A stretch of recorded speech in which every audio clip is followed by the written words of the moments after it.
welcome back. Sorry to throw everyone off from that. Looks like everyone is getting here. Okay. I guess they keep updating Zoom. I hadn't had mine all the way updated, even though I told you all that you should make sure you update yours. Sorry about that. All right, just another couple seconds here. We've almost got everyone back on. And if you're just joining, apologies again, but we can really start now, I promise. Pour your wines if you haven't yet, and make sure they're in the glasses in front of you. These wines, as I was saying, someone who called the Merceau will taste, you know, it's a lot of Merceau that's kind of hidden in the wine, and as it warms up in the glass, if you serve it very cold, it can seem kind of shut down, but as it warms up in the glass, you get a lot more stuff out of it. So Merceau is a wine that's very much about aromatics in a lot of ways. So I encourage you to allow these wines to warm up a little bit. And if you're just pulling them out of the fridge now, you can actually hold them in your hand like this, in front of us so you can see it. And that will warm up the wine in your glass, and that'll help the aromatics come out. Okay, looks like we've just about got everyone back in. Oops. Oh, oops. Sorry about that. Back to me. Sorry. This is another reason not to have owner's hours beforehand. Okay, I'm going to share my screen and have this open now. Can everyone see the presentation and Sunny Wines? Anyone not see that? Great. Okay. All right. I think we're all here. Thank you again for your patience with this. All right, let's taste some wine. So the 5 wines we're going to be tasting today are all from the same winemaker, and they're all from the same year. So this is what we call a horizontal tasting. A vertical tasting is where you do the same exact wine in different vintages.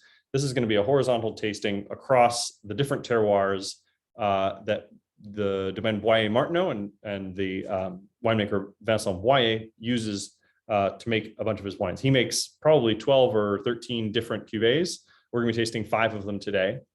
We're going to start at the regional level. So the broadest level in Burgundy is Borgonia. And then we're going to taste 2 village level wines and then 2 Premier Cru wines. And I think that'll kind of be the cadence of how we do this tasting. We'll do the first one, get you acquainted with the town and the winemaker, and then we'll do the 2 Premier Crus side by side, and the two village wines side by side, and the Premier Crus side by side. 2018, which is the vintage that we'll be tasting all of these from, was a very, very warm year. Tons of sun, tons of heat and warmth, and so lots of ripeness. And so the wines in 2018, all of them are not short on fruit or ripeness. Some of them where they didn't come out quite as well are a little short on freshness. So that's what everyone was kind of striving to find in 2018.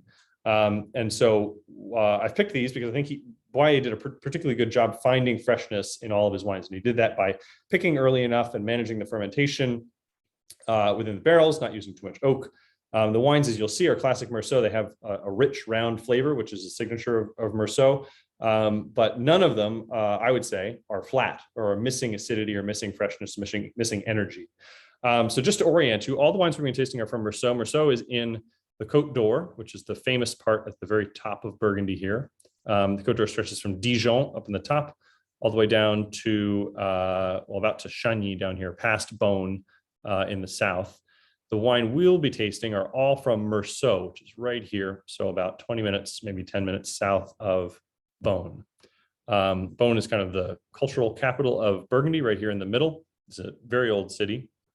And if you drive out into the vines and then head south, you'll go through Pommard and then Volnay, and then eventually you'll hit Merceau.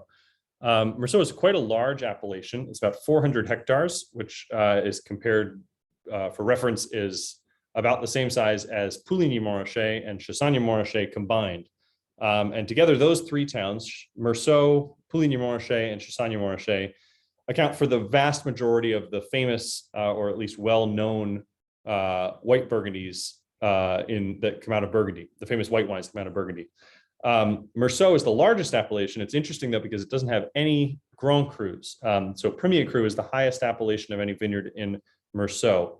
Pouligny-Montrachet and Chassagne-Montrachet both share on their border a very famous Grand Cru called Montrachet, which is how their names ended up with that at the end of it. So while Meursault is a very well-respected town, it doesn't have any Grand Crus. It has a wealth of very famous and very well-respected Premier Crus. Some people argue there's kind of a perennial argument that they should be elevated to Grand Cru. Others will tell you they shouldn't.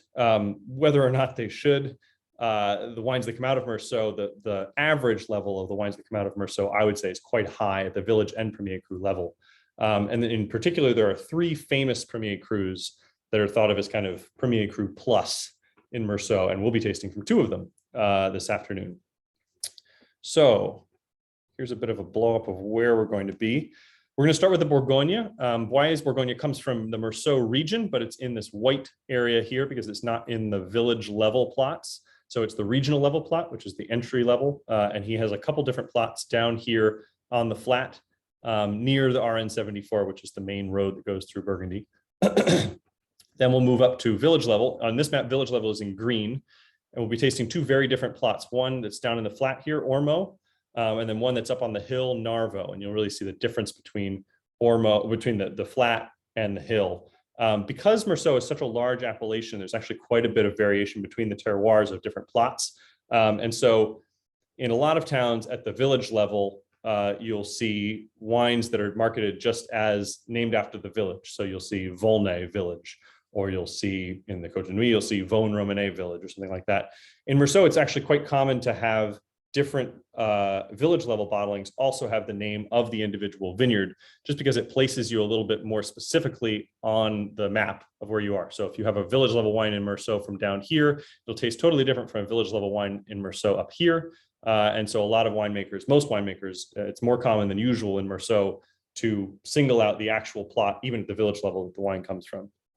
I should say, while I'm talking about all this, we should start with the first wine, Borgonia Blanc from Bois Martenot 2018. So all of these wines are going to be 100% Chardonnay, and all raised in similar fashion. The Borgonia has no new oak in it at all, which means it's raised in barrels, but it's raised in barrels that are not new. So they're barrels that have been used for a couple of years. Meursault itself, the town of Meursault, is characterized by kind of bigger, richer, more lush wines. That reputation is changing a little bit as the modern style of Burgundy moves a little bit more towards freshness and energy. But in general, it still holds true in Meursault. There's a lot of kind of lush, soft fruit and kind of a nuttiness that people often find in Meursault. Part of the reason of that is that there's a lot of clay in the soils. And when the soils have clay and the water table in Meursault is particularly low as well. So the vines, there are quite old vines in Meursault, some of them that reach very, very low to get water. And so they end up with large root systems pulling in lots of nutrients from different parts of the soils below the ground. And so you end up with wines that have a lot of richness, a lot of softness. In neighboring Pouligny-Montrachet, it's actually the opposite. It's much more, the rock is a lot closer, and the water table is a lot closer. There's a lot less clay. And so the wines are much more kind of pointy and fine and narrow and more precise than in Meursault. So while you're tasting this, I'll tell you just a little bit about Boyer too. This is the town of Meursault. Meursault is actually also one of the bigger towns in terms of population in the area. It's about 1,500 people, which is not very big, but Pouligny and Chassagne only have like a couple hundred apiece. So it's a large town in size and a large town in number of people. And it also has been producing wine that's been well respected for about 1,000 years now. So it has quite a long history to it too. So this is one of my favorite Borgonia Blancs that we import, actually. It's a little bit more, it won't, as you'll see, it doesn't compare to the Meursaults that are actually called Meursault. But for me, it has a little bit of a Meursault nose to it. Kind of bright lemon, but also some nice soft flowers in there too. This is 2018, so there's a lot of ripeness in the fruit, but in general, this wine is very fruit forward. It has what the French would call sucrosité for me. Sucrosité is kind of the feeling of sugar without the taste of sweetness. And in the mouth in particular, I think this wine has a nice kind of broad mouth-filling character.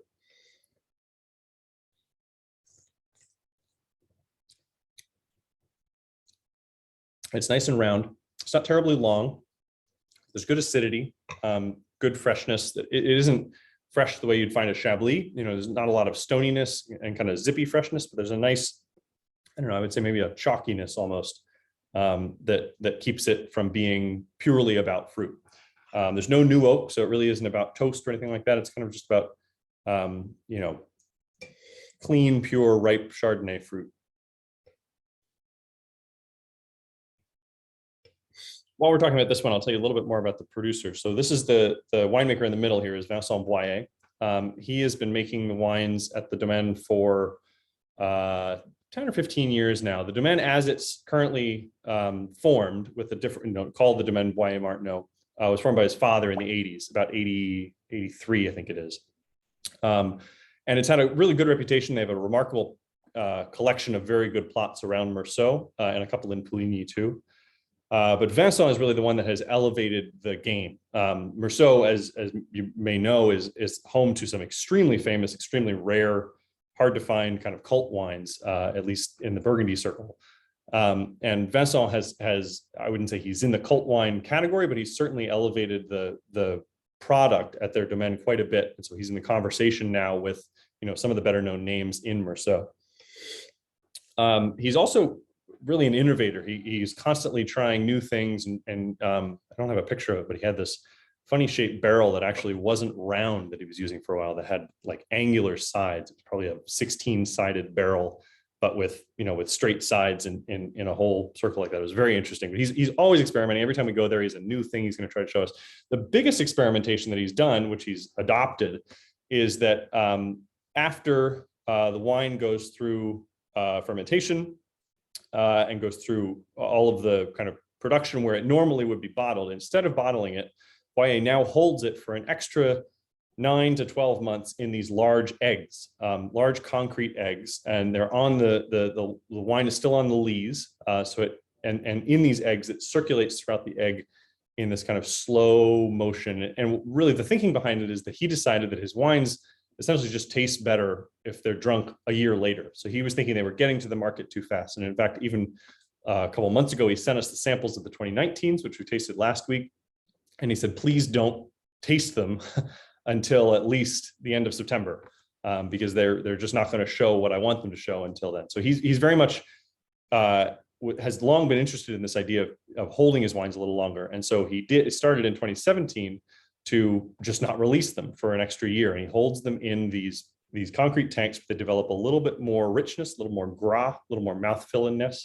And then he bottles them and releases them. And so all of these have sat in extra time in these tanks, and also in some foudre, which are large wooden barrels, for an extra 9, 10, 12 months, depending on the year.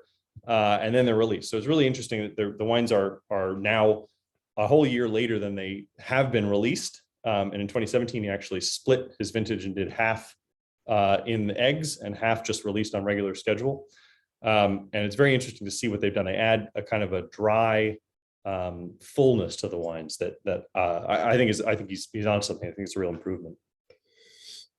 I should also have said this in the beginning, but if you have any questions or have any tasting notes, comments, please chat them in, and please again change your chat to everyone so we can see what everyone is chatting. But with that, I think we'll move on to the two village level wines.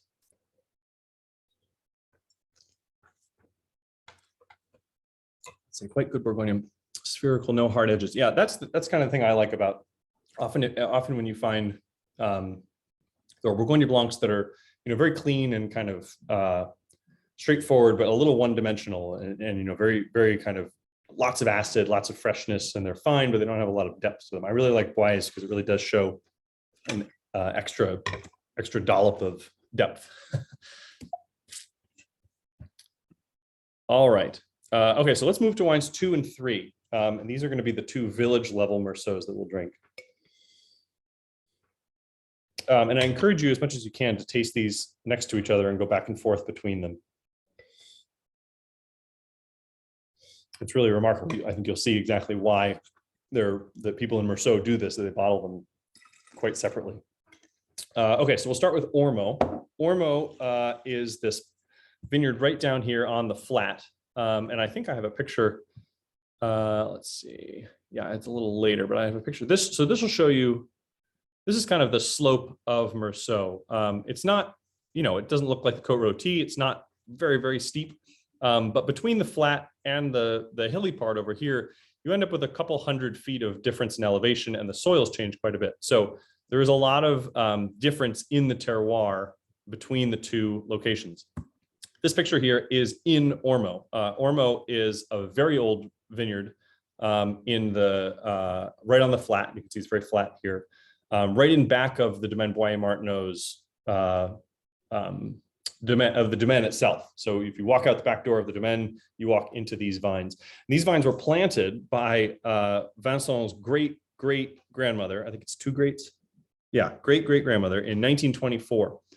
So they're nearly 100-year-old vines. As you can see, they're doing pretty well. There's only a couple missing ones in here and maybe down there, but most of them are all still there.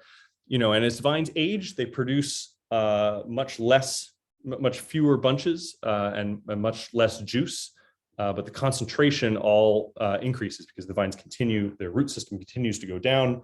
And so these vines have been in his family for almost 100 years. They are, they produce what I would call kind of classic Meursault with a lot of richness and depth every year, even in a year that's not like 2018 where there isn't as much warmth and ripeness. This is always the kind of big, fat, mouth-filling, buttery Meursault that people think of when they think of the appellation. Ormo, the word Ormo means elm. There used to be elm trees at the end of the vineyard. You can kind of see it down here. Down at the end, vineyard turns here, and there's a row of trees that used to be elms, but it's been haven't been elms there for a while. The soil in Ormo is very clay rich, which is usually what you find on the flat in Meursault.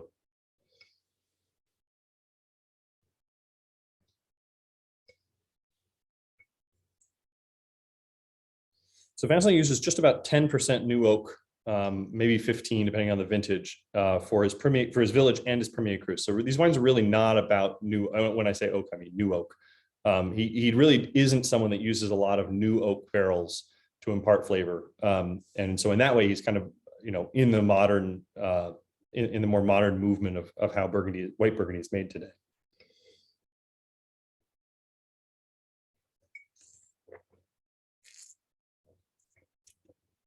So the nose, you can see it's much more floral.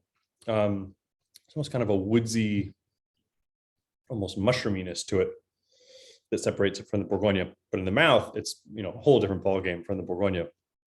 Much broader, much kind of more persistent. Richer and butterier. Again, not flat. I would say there's a fair amount of acidity here. I'm not sure there's enough acidity to age this, 8-10 years, but for a wine to drink in the near term, I think the balance is still there.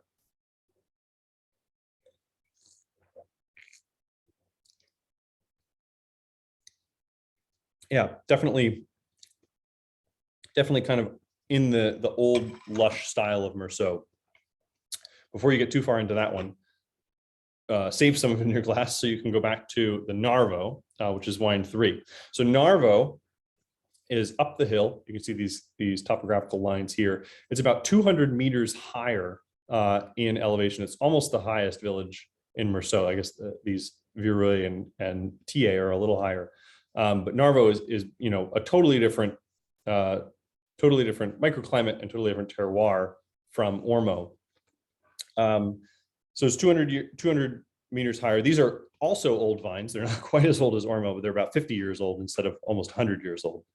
So they will also have begun to, kind of clamp down on their production, but will also, won't quite have the same richness and power that comes from the Ormo vines. Narvo is generally considered one of the better Premier Cru spots in Meursault. It's right up here next to all these, village level plots, right up here next to these Grand Crus. There's a nice combination of both, Meursault richness and I think you'll see in the mouth, particularly acidity and freshness and stoniness that makes it a nice kind of a best of both Meursault worlds. There's much less clay at this elevation too. I don't have a picture in the Narvo vineyard. Although no, wait, this is in the Narvo vineyard. or this is right near the Narva Vineyard. Anyway, this is about what it looks like. You can see it's on a hill above the town, looking down to the town. The Ormo vineyard would be down here past the town on the other side of most of these houses. So very different elevation, very different profile of what the ground looks like there. You can see in the nose already, it's much brighter and livelier than the Ormo. Ormo was kind of drier with some depth. This is a little bit brighter to me. It's kind of peach aromas in it, but dry peach, not like southern, southern French peach.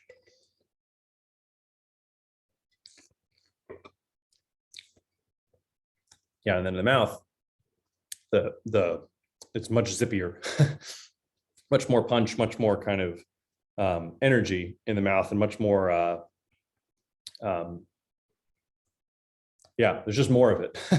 It's funny because I would say there's more of the richness and softness in the Ormo, and this just has a little bit more focus, maybe not more focus, but it has more of the zip that you'd find from a higher slope Meursault. Let's see, both very Meursault, but boy, do they differ. Yeah, I mean, it's like night and day. Lots of dill. Oh, that's a good, yeah, that's a good. Totally. No, I totally know what you mean by dill. And there's maybe other herbs in there too. Huh, that's cool.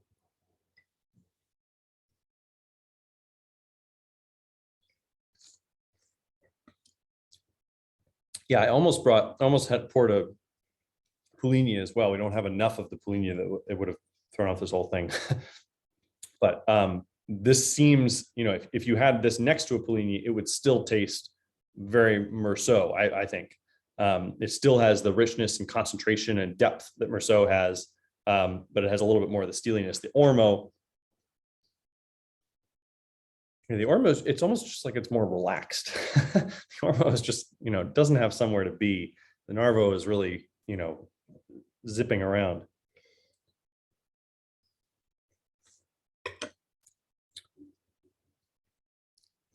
Very, very interesting comparison. Very different. Rose and dill. Oh, I like roses in that too. Yeah, there's something very distinct about the nose in the Narvo. That's very cool. Yeah, so this is up in Narvo. It's a really cool spot, and actually, if you're ever in Burgundy, they're kind of dirt roads. But driving up through Meursault along the top, it's not a it's a dirt road, but it's not a ruin your tires dirt road. And it's a very pretty spot. You can pull aside and have a picnic or something. But the view from up here is really nice. You're not actually that much higher, because actually the town itself, it's on a little bit of an incline. The roads kind of lead up to the town square, where this quite old church is. A steeple dates to like the 15th century or something. But it's a lovely area around it. A lot of Burgundy, it's kind of hard to see from one place to another, but up above Meursault is actually a pretty good vantage point to see the rest of Burgundy. All right, I think I have a poll here about these two. Let's see if that came up. Okay, yeah. So just a preference. Let's have people vote Ormo versus Narvo. I think I may switch this whole poll system here. And I'm right that you guys can't see. I don't think you can see this poll as it's coming in.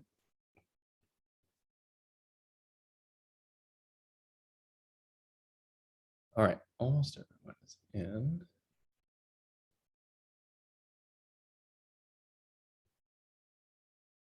All right. So a clear favorite, but not unanimous. So I'll share the results. We've got 3 votes for Ormo and 9 votes for Narvo. I think if I were voting, I probably would vote Narvo too, just because of the acidity in it. But I get that. I mean, the Ormo is just kind of, it's very easy to like. There's something very kind of soft and welcoming about it. All right, let's move to the Premier Cruise, unless people have questions or comments. And if you do, you should share them anyway.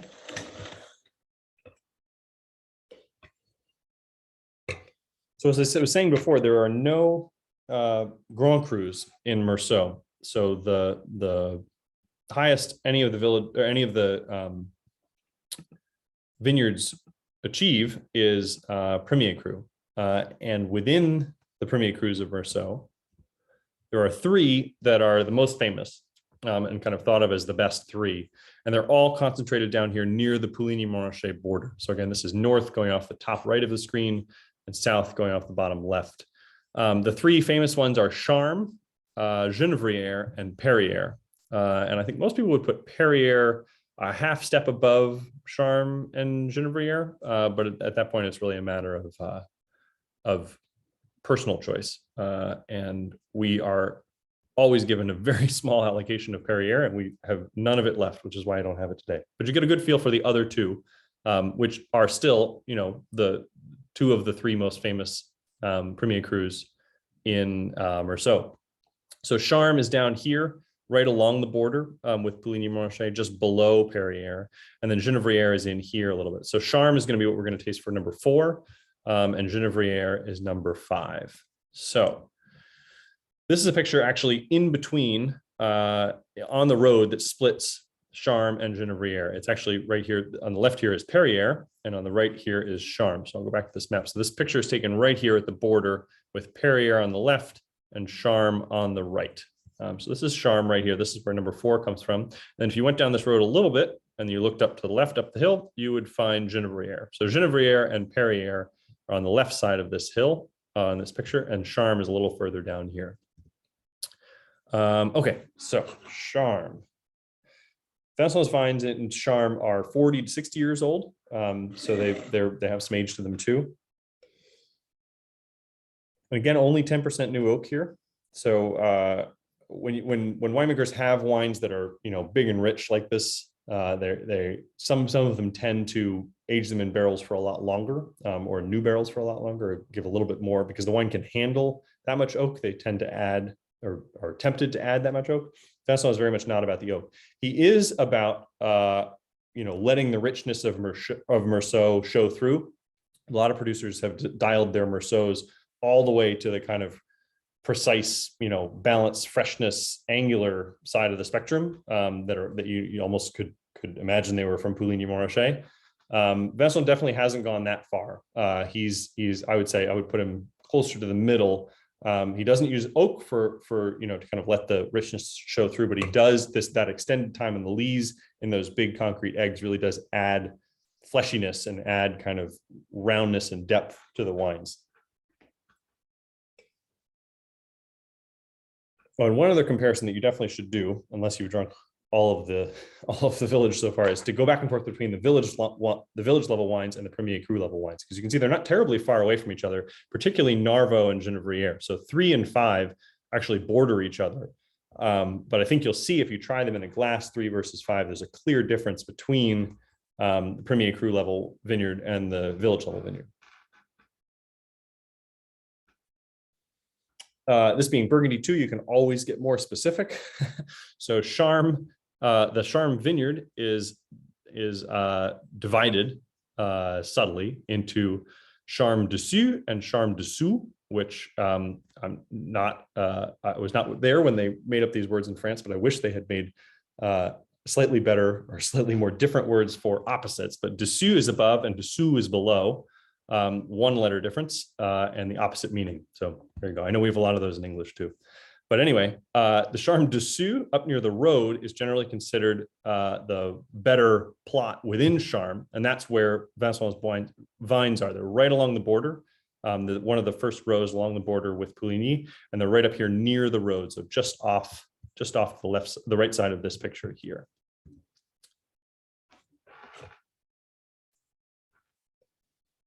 So you can see there's more depth, there's more kind of perfume. If you go back to the others, Narvaux is definitely more herbal. A lot of people picking up on the herbs and the kind of bright fruit. For me, there's more floralness in this wine. It's a little softer, a little more lush. There isn't quite the herbiness, but it also has a fair amount of non-fruit kind of secondary savory compounds. There's a little bit of the nuttiness, that kind of almond that people get in Merceau sometimes. And the fruit is maybe pear, not ripe pear, but maybe like baked pear, more than the kind of baked lemon side that you get with the village levels.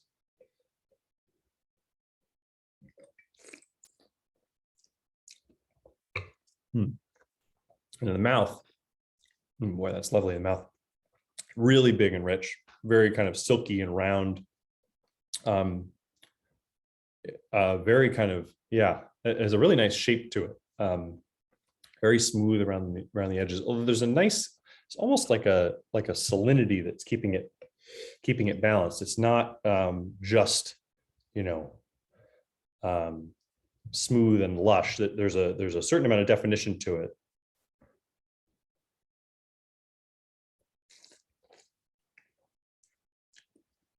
Yeah, it's kind of a bright chalkiness, or a bright, maybe salinity is the word. A little bit mineral, a little bit.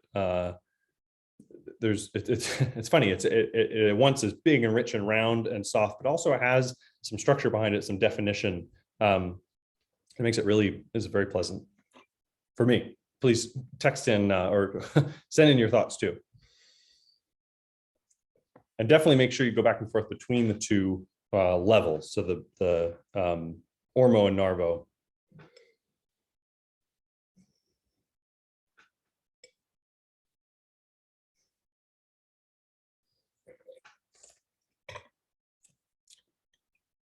And then the Charme and Genevieve. Wow, that's cool.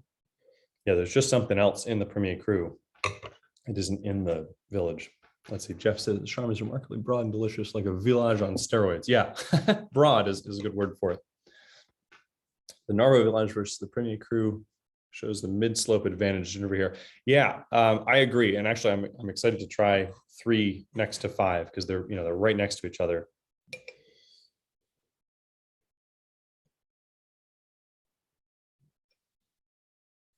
In the Genevieve, yeah, there's kind of less obvious softness, or less obvious lushness than there is in the Charme.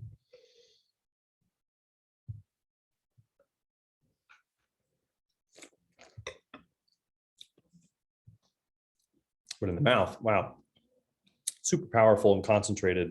A little more serious than the Charme. It's actually 2 and 4. I didn't plan it this way, but 2 and 4 kind of have a similar kind of style to them, and 3 and 5 have a similar kind of style. It makes sense that 3 and 5 do because they're right next to each other here.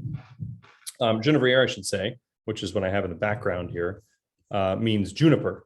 And there used to be juniper bushes all around here. So this is called Genevieve. And some producers will tell you if you close your eyes, you can spell juniper as a tasting note in Genevieve. I'm not getting any specifically today, but I'm getting a lot of really lovely stuff.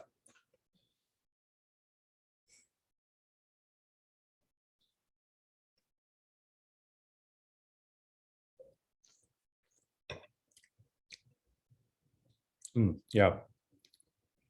It's funny, there's a concentration in the Genevieve, but it's almost like it's more focused. The wine has kind of been channeled into a neater package, and the Charme is kind of softer and rounder. Jeff, the oak exposure. So I read on a lot of websites about this. Is very kind of not obvious answer. The best website that I found, or the best reference that I found, said that the oak exposure was the same for all of the village and Premier Crus, just 10% new oak. I'm surprised that he isn't oaking more than 10% for the Charme, so that might be outdated information. And I might pick up even a little bit more in the Genevieve, but oak, obviously is not the point with these wines. So I think that's whatever it is, it's low, but I don't know exactly. I thought I found a little bit of conflicting information, mostly just a lack of information. All right, I'll let you guys vote here, but do text in or chat in your thoughts on these 2 wines and how they're striking you today. Let's see. Oh, still sharing that. Sorry if that was in the middle of your screen. Okay, Charme versus Genevieve. So number 4 versus number 5. It's a good day when the choice you have to make is between Merceau Charme and Merceau Genevieve.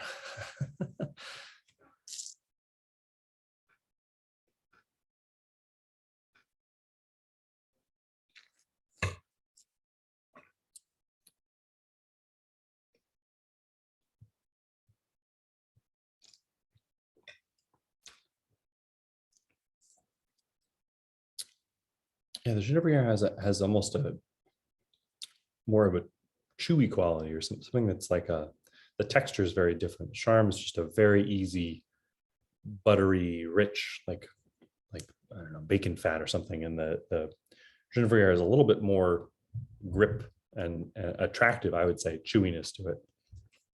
Okay. So we've got just about everyone in. Rate 4 and 5 similar. I think the Genevieve is a long distance runner. Yeah, I agree with that. I think there's a lot more concentration in the Genevieve, and it'll keep it alive for a little longer. Okay, so end the poll, and the results here, almost 50-50. We've got 45% for the Charme and 55% for the Genevieve. Again, if this is if you make this choice today, you're having a good day. All right. Now that we've done all 5, let's see. Yeah, keep some in your glass because I have one more question at the end after the usual final questions that we have, and I'm just curious to see what people think. So favorite wine overall, independent of price. We'll launch that there. This is if someone else is buying it for you.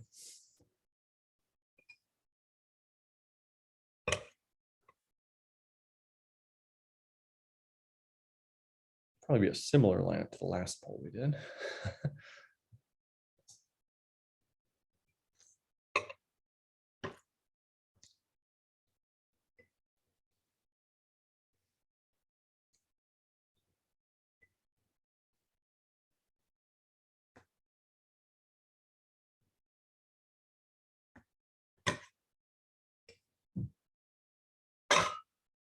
All right, just about everybody in, and we'll end the poll. Share the results. We got 1 vote for the Borgonia, and then most people with the Charmes and Genevieve about the same breakdown. But hurrah for the Borgonia.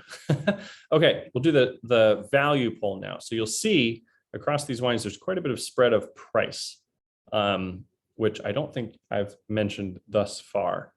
And then my last question will also be a little bit about price. And actually, while you're answering this question, if you would, I forgot to do this earlier, take out your phone, take a picture of your tasting setup. I love getting all these pictures. And I'll share this poll here, but take a picture of what it looks like where you're tasting. And I'll take a picture of mine too. Thank goodness for these wide angle Apple lenses. So the value, best value. So which of these wines would you say is best value? So there's the Borgonia, which is 32. The village level wines are Ormo 68 and Narvo 72. The Charme is 95. And the Genevieve is 105. So you can see there's a big jump between a little jump between the 2 different villages, and a big jump between the village and the Premier Cruise. And then the Borgonia is less than half actually of the villages. So we always get, we get questions about pricing sometimes about, is the Borgonia, is the Premier Cru Genevieve really 3 times or more than 3 times the value of the Borgonia from Boyer, and that applied to other winemakers and other winemakers lineups too. And so part of what I was hoping we could discover today is, the difference between these levels and what you're getting when you trade up the levels. And, for some people, Borgonia might be totally enough. And I think as Borgonias go, this is almost as good as any Borgonia we get. It's probably my favorite Borgonia Blanc that we have. And it's, actually we weren't allocated any for a while. So it's good year in and year out. And I think it's just, for the value, I think it's remarkable. Then there are people who, concentrate on the village wines because they're at a substantial discount for the Premier Cruise, or the Premier Cruise, are all on, as you can see, in a whole other class. So interesting. I thought it'd be interesting for people to see the differences with these in with the pricing and how the pricing translates across what you're tasting in the glass. All right, so we'll end the poll and share these results. It seems I have a lot of other people that also like the Borgognas. The Borgogna gets 55% of the vote. Ormo and Narvo are tied with 18, and 1 vote for the Charme, and no votes for the Genevieve. So the inverse of the lineup. All right, so I have one more question on these, and go back and forth, if you will, between the Village and Premier Cruise. The Premier Cruise at Boyer, and this is similar to how they're often set up at different places in Burgundy, are about 40% more money than the Village wines. So I'm just curious what people think. Are the Premier Cruise 40% better than the Village wines? So I would just have an up-down vote here.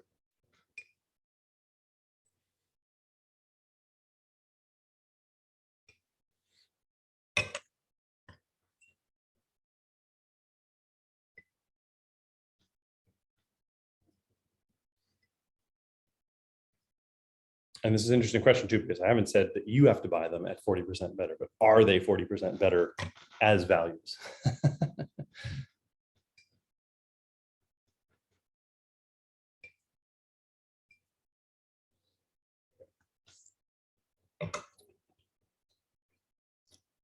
All right, I'll end the poll here. It seems that most people would say that they are more 40% better than the Village.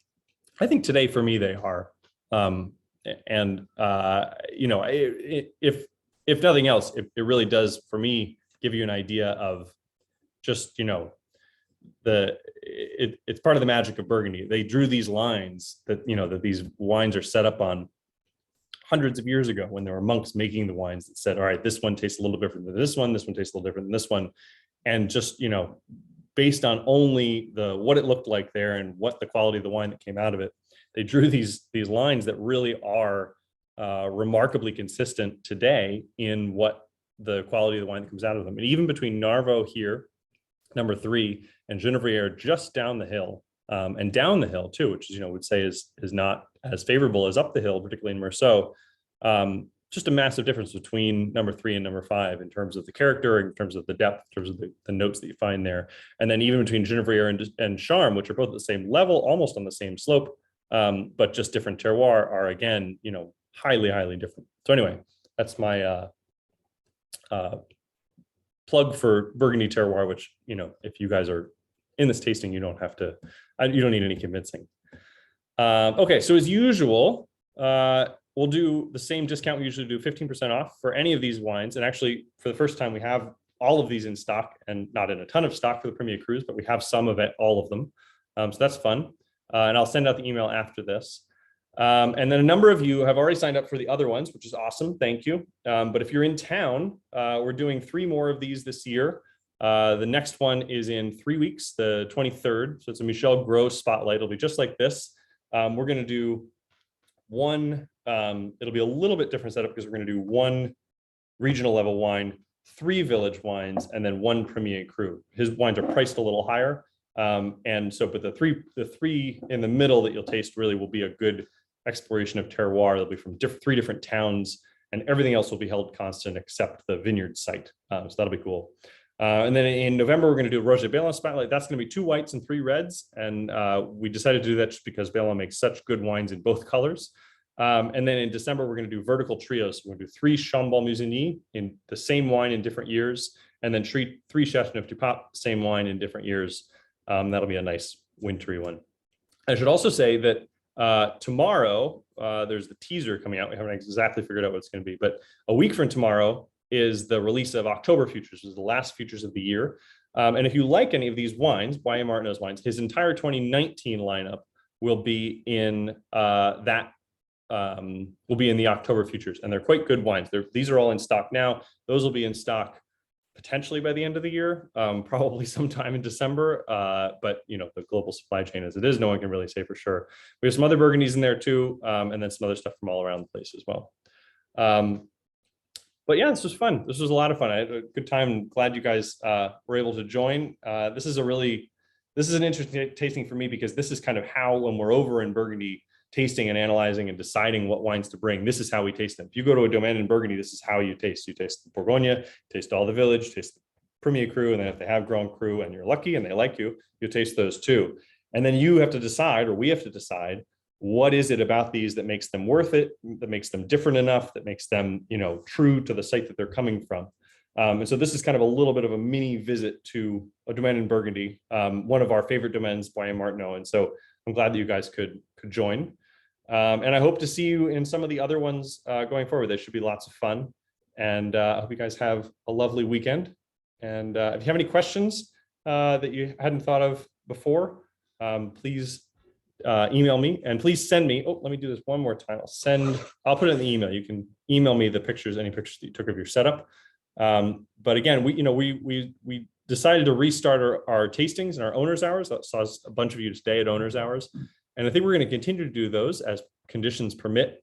But we're really excited to continue these as well, which kind of offers something a little bit different, a little narrower, a little more focused, and the ability to kind of pause, take a little time, and really focus in on just a single 5 wines and be able to go back and forth between them. So thank you again for joining. And this was lots of fun, and we'll see you, hope to see you at the next one.